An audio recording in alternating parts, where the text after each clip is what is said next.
Okay, hello everybody, and Diane Sare here, LaRouche independent candidate for U.S. Senate, and I have a friend in Germany, Yaffa Ibreighith, who is a Palestinian from the West Bank, who has been, of course, very closely watching and engaged in the work of the Schiller Institute internationally and following my campaign here in the US. And she has some thoughts about the ongoing situation, the genocide, as the International Court of Justice has found in Gaza, and the overall situation. So I'm not going to say more by way of introduction, Yaffa. I think you should go ahead and share your thoughts. Yeah, hi, and thanks for having me and giving me a platform.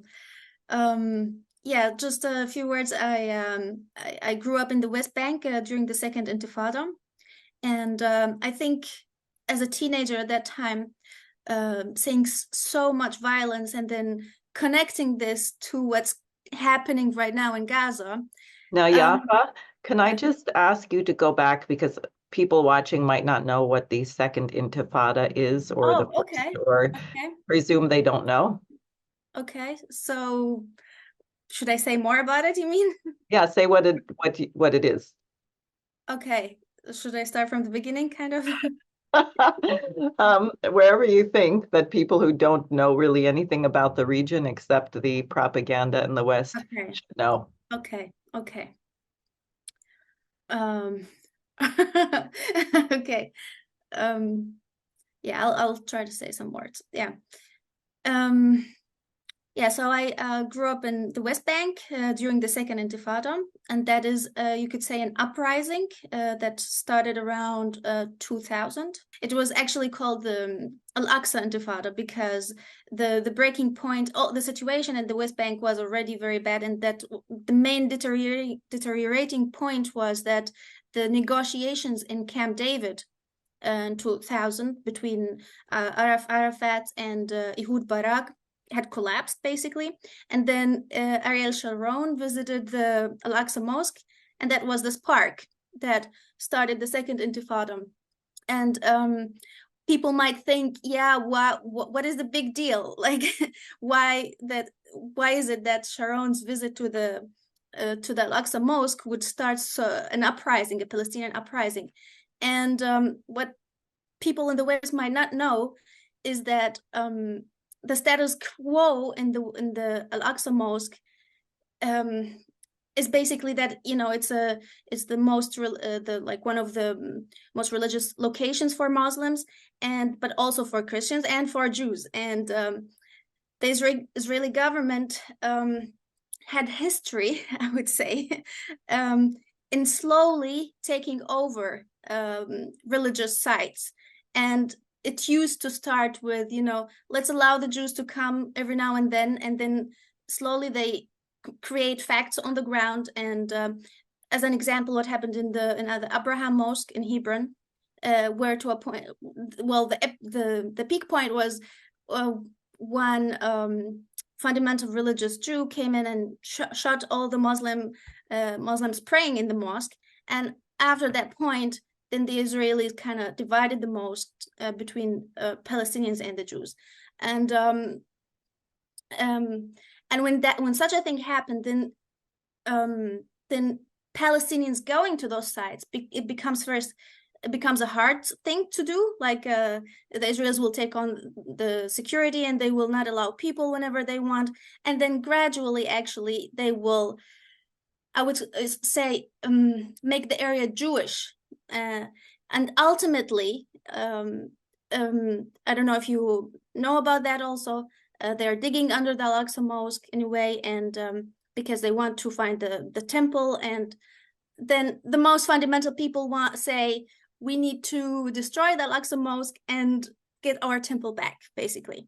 So that's just a little bit of a background. Why is it so important? Because it's this visit of Ariel Sharon, it's a symbolic visit that can be a milestone for the Israelis to do more, basically. Mhm. Yeah, and so the uprising started. And when I say uprising, basically all the cities and villages and towns in Palestine um, they kind of demonstrated against it. And we are civilians. We're not armed. We were not armed. We don't have soldiers or an army. So it was basically people with stones against tanks and live ammunition. And Israel was very brutal and aggressive against the demonstrations and against the people in those demonstrations, even though this was in the year 2000? That started around the year 2000 and went on, I would say, until 2004. Kind of. And So how many people were killed? I don't have a concrete number, but it's not only about the killing, it's also about like I can give you, it was a very harsh, brutal treatment also. So, for example, one story, they would stop people on the checkpoint, and they would ask them to like out of a pot to choose a paper, and in the paper, in those papers there would be a way of torture. Basically, and you pick your way, the way you want to be tortured basically. And an example of that is, do you want your bones to be broken? Do you want them to be broken with a hammer or shot and stuff like that? So, and then they would do it? Or of course, yeah. Okay. And there are even videos, and yeah. So this brutality towards civilians, for us, it's not new, you know. I think the difference for what in terms of what's happening in Gaza now, of course, because they're also using the they're shooting from the skies. What do you call that? Airstrike. They're performing airstrikes. So basically, they're just destroying whole cities. But also the main difference is that today we have social networks. So the whole world is watching it live. And the second intifada was also horrible, but only kind of interested people which, you know, get a wind of how brutal it is, or in the West, I would assume that the mainstream media was not very transparent about what was going on, basically.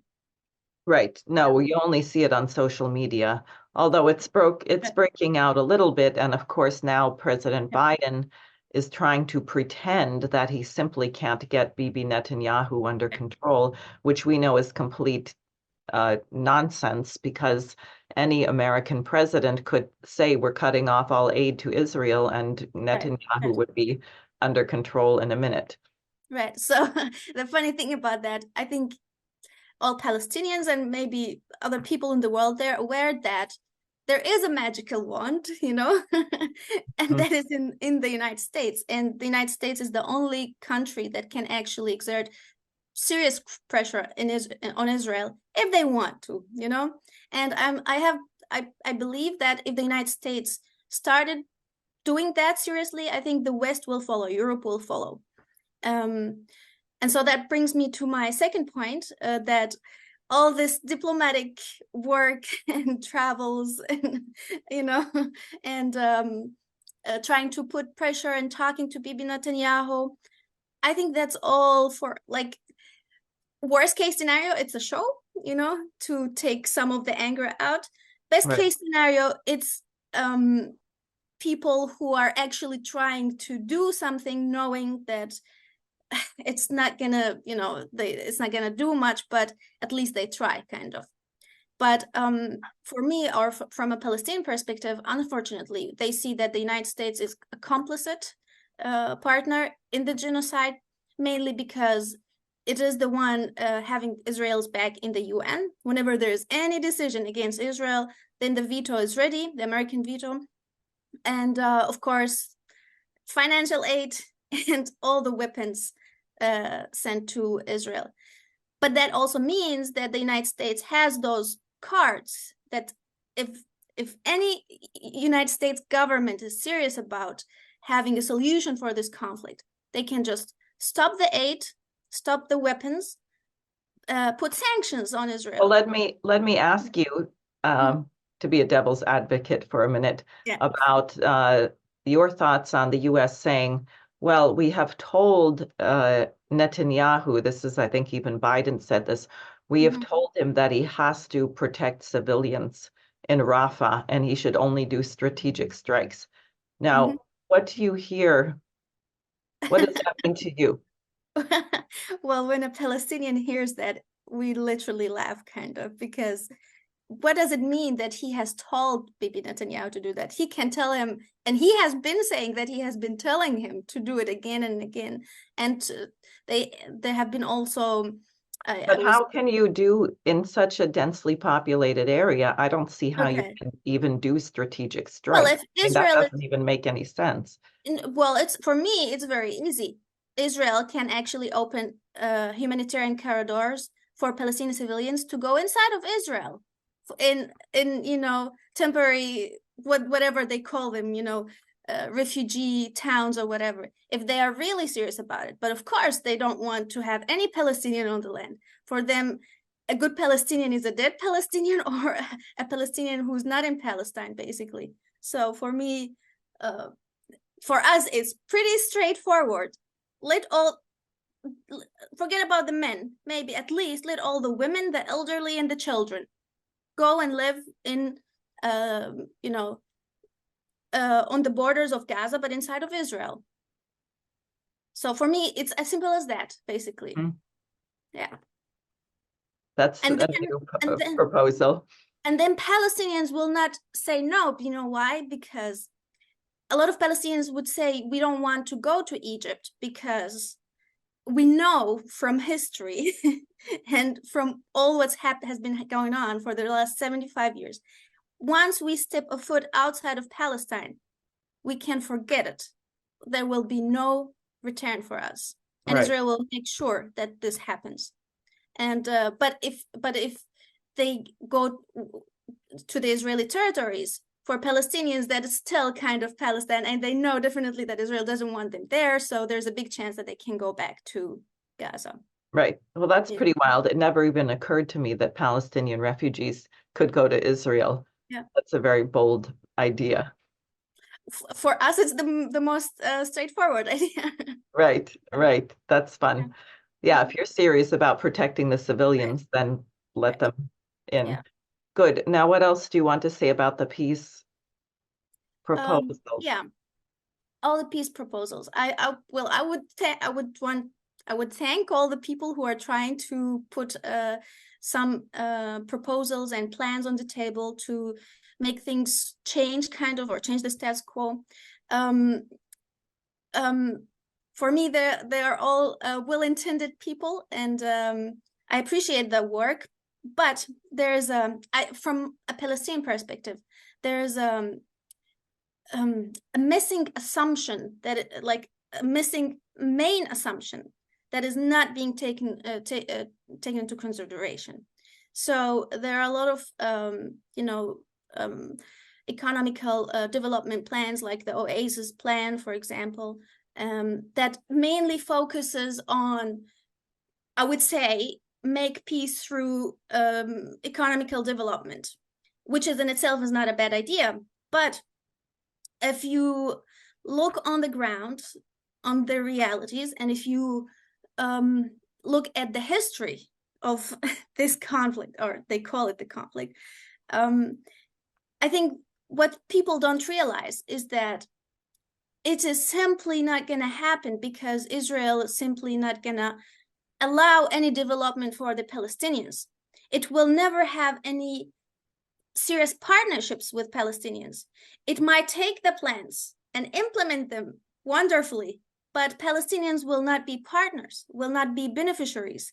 We will always be kind of maybe the working wheel for it, with you know very low wages, but they will make sure that the Palestinian state will not benefit to a point where it's actually a state, Well, I mean, look, I don't, and I know Mr. LaRouche did not have any illusions that Israel was going to agree to this. He was very explicit that the only way you can Mm-hmm. get this is with the large powers coming in and saying, you must Right. do this. Uh, that is the only way. And I think that can help to, sometimes you have to, sometimes people will change of their own will. They get an insight. Like Mhm. clearly Rabin, who Mhm. was not so great, uh, No. was a soldier, killed Palestinians, but Mhm. he had an insight that if we don't change the dynamic, Right. that this is a hopeless dead Right. end, and therefore we have to change. But Right. sometimes people don't get that insight, Right. and they are very determined not to change. Sometimes it's for evil motives, like Netanyahu, who's clearly a Mhm. different character. Right. Sometimes it's just ignorance, I will say. Right. So it has to be imposed from the outside, but when you have a new dynamic that's created, Mhm. I think you can develop a new way of relating, a new way of thinking about things. But it would be definitely a mistake to say we're just going to wait until people figure it out, because there's also been an intention from the outside. I mean, my thinking is that Netanyahu, he's sort of like a hand grenade that the British imperial clash of civilizations crowd wants to have. He gives them plausible deniability, like this cover story in the Wall Street Journal. Mhm. Oh, Biden and Netanyahu, Biden is so angry at Netanyahu because he Right. won't listen, which is so stupid. Of course, Right. that's not true. Of I course mean, not. of course, Biden could make him listen, Right. but so if they want to get a war started with Iran, Yeah. they can let Bibi, who is crazy enough to do it, get it started, and then we are pulled in. Of And I course. Yeah. think Mhm. that is partly the great danger here. And I do think it's really important for Americans who are watching this to understand our Mhm. responsibility, because this problem is not going to be solved on the ground. Right. It's going to be solved by a change here. Go ahead. Yeah, I totally agree. And um, if like this point is very true because for the simple fact, if you look at the Israeli society right now, it's not possible for any Israeli government or any Israeli politician to give any concessions for Palestinians. It's just not possible. And I would Well, urge the I people. saw an Israeli member of parliament who spoke Mhm. out, and I know they threw him out of the Knesset. Right, of Yeah, course, yeah. yeah, You could, of course, speak about it, but you will yeah, not get far with it, right. of course. And I would urge the people watching this to go back to the Camp David negotiations in 2000 between Arafat and Ehud Barak, and look at what were the proposals given for Palestinians, basically. And of course the Palestinians had to reject because it so just to I will try to explain just a little like a little point here.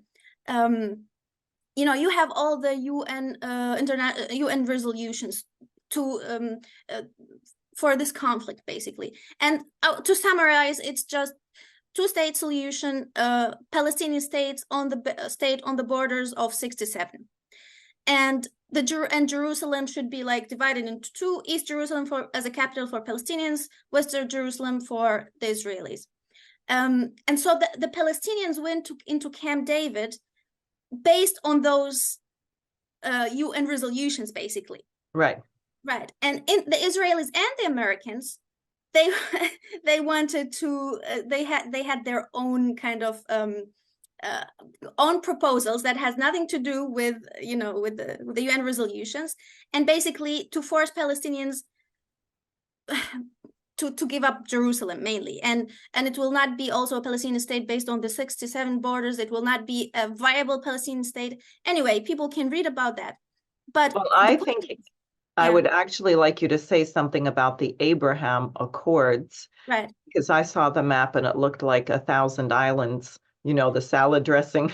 right, right. And a little, I and will of come to course the that. Palestine. No, because it's very important, because people say, Yeah, oh, well, President Trump wanted peace, and he didn't even talk to the Palestinians. So no, if right. you could also address that, I think would be really important. Yeah, a key point in that issue, and also it's started also in Camp David. It started before, but Camp David was like the collapse of the peace negotiations. but the key point is the settlements. And Right. right, so settlements were always there, but according to the peace plan, they should swap, land, and some settlements should be dismantled so we can get our territories. But in the Abraham Accords, that was not an issue at all. It's almost like the settlements stay there. And if you look at the map with the map of the so-called Palestinian state, I call it like that. It's a cheese, and they get the cheese and we get the holes in the cheese, basically. Right. So this is how it looks like, and Palestinians must accept that, and but with the Abraham Accords, actually Palestinians were not really an issue at all. It was mainly Israel should make peace with with the Arab nations, and somehow the Palestinian issue will disappear, or it's. And for me, that brings me back to the previous point, that in the Israeli society, they live in a bubble. Before the 7th of October, up to the 7th of October, they were living in a bubble that what is like this Palestinian problem, it almost doesn't exist.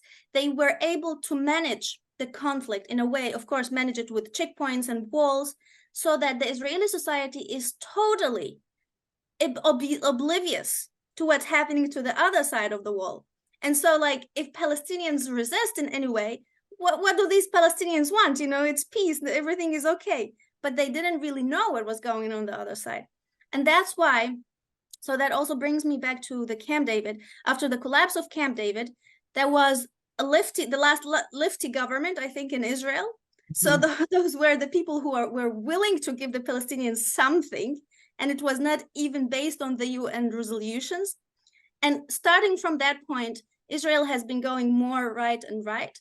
People Israelis living in a bubble. They don't recognize that Palestinians are living under occupation. They don't know it, or I don't know. As you said, is it like ignorance, or is it evil? I don't know. But today, any government who talks about, maybe you know about it now, about this two-state solution, people in Israel would say, "Are you crazy? Like, of course we're not going to give Palestinians any two states."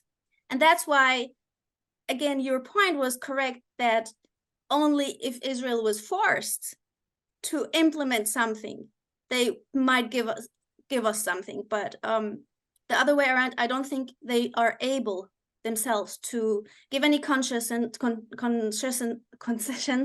give any concessions, or go towards the peace. Right.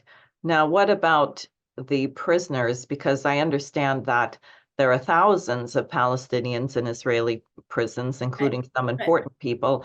And I also was told, I don't know if it's true, that Israelis actually were shocked when they learned that there were so many Palestinians in their prisons, that they don't advertise that they're locking up children and things like that.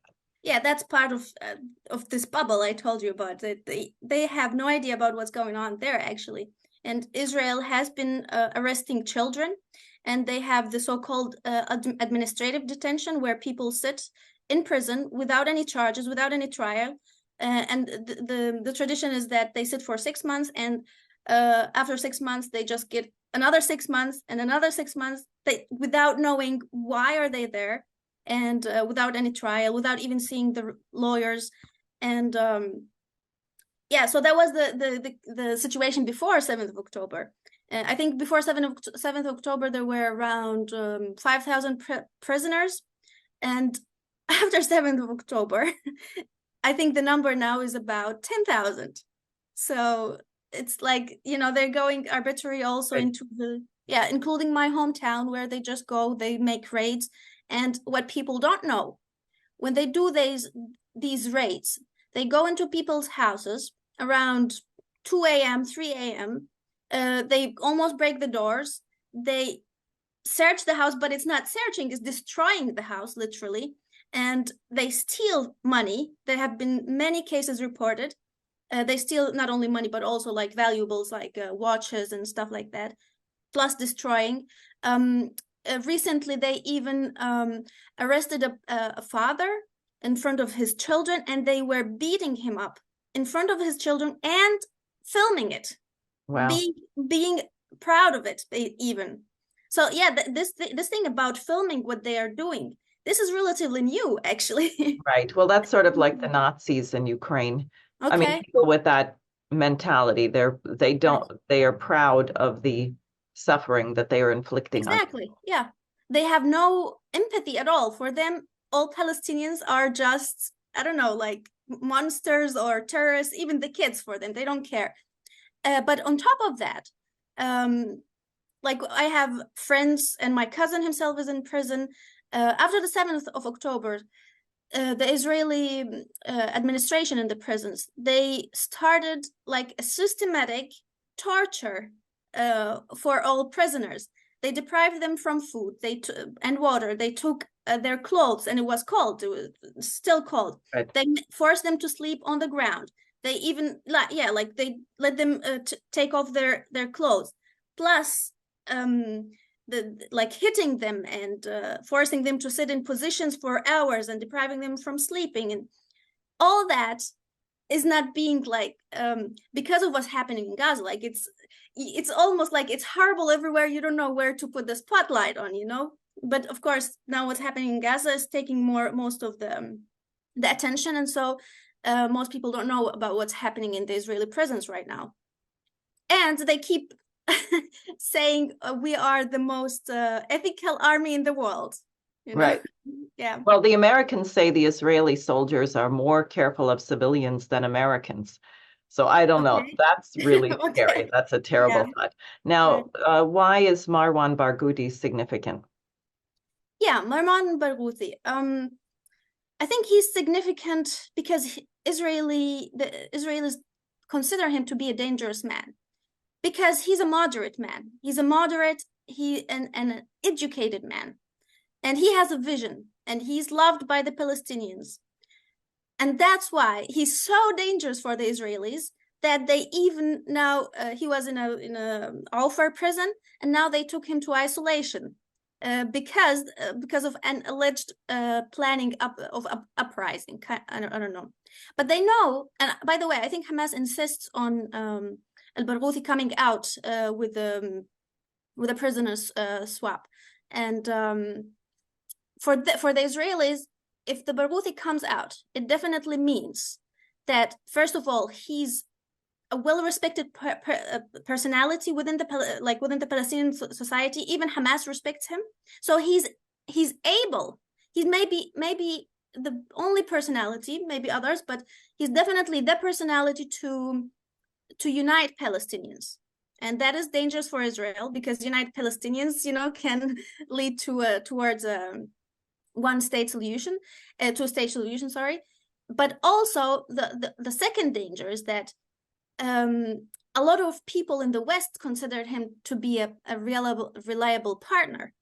So, and that's also definitely gonna go towards direction two-state solution, and Israel will not even risk letting him out. I understand he also is fluent in Hebrew and was Right, involved in the right, Oslo Accords in right. 93 in some way. Yeah. He has so much experience with negotiations. He was elected in the Palestinian parliament, the first elections in 1969. I Mm. think he was even elected in the elections in 2006, the last parliamentarian Palestinian elections.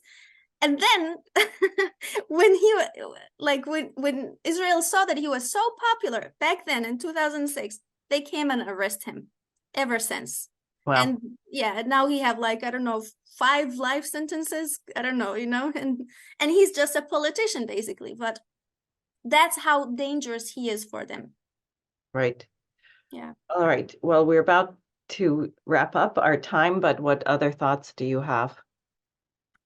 Yeah, well, maybe people don't realize it, but this thing about all this support and demonstrations and solidarity in the West, it's for our generation. We have never seen that before, especially in the West. So it's not only heartwarming and yeah, it's heartwarming, but it's a spark of hope.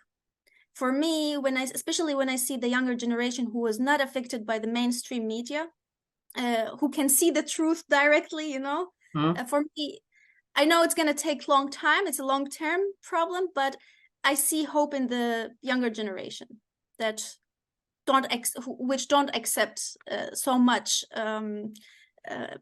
injustice in the world and so much pain, basically. So that's one thing. I'm happy that I'm alive to be able to see it, basically. But of course, there's a big disappointment, of course, in the Arab countries and Arab leaders that what can they do more? I don't know. Well, I think they can, but it's this impotency. I don't know. It's this that they are also. Yeah. I thought King Abdullah of Jordan, who gave that press conference with Biden, was pretty clear. And that was pretty bold to stand next to the President of the United States and say almost the exact opposite of what Biden said. Again, I think your point is that it's the United States that really has to shift. Right. Otherwise, everyone's kind of stuck.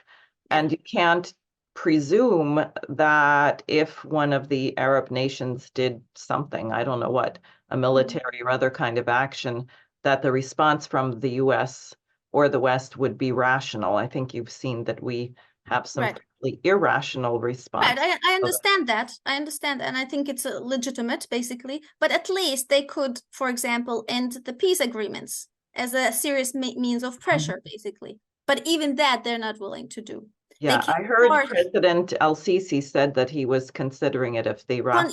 Yeah. I think. But you think he won't? I don't think so. No, I don't think they're serious about it. And if they're actually serious about helping Palestinians, they could at least force aid into Gaza.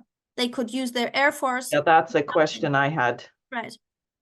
And I mean, yeah, they say, well, the Israelis they're just gonna shoot at us. I mean, but you also have armies, and you could use them not to attack Israel, but to force at least aid into Gaza. But they're not even willing to do that. And yeah. Do you think they could get aid in by the ocean? Of course, yeah. But I think there's did you hear about what is the name of this ship? It's like the Freedom ship coming from Turkey. It was a couple of years ago. They wanted to break the siege on Gaza, and Israel attacked the ship and killed even, I think, 3 Turkish people. But it was an international effort also. A lot of activists were on the ship, and now they're starting a new one. But Israel is holding it in the sea. It's not allowing it to go through. Right. Yeah.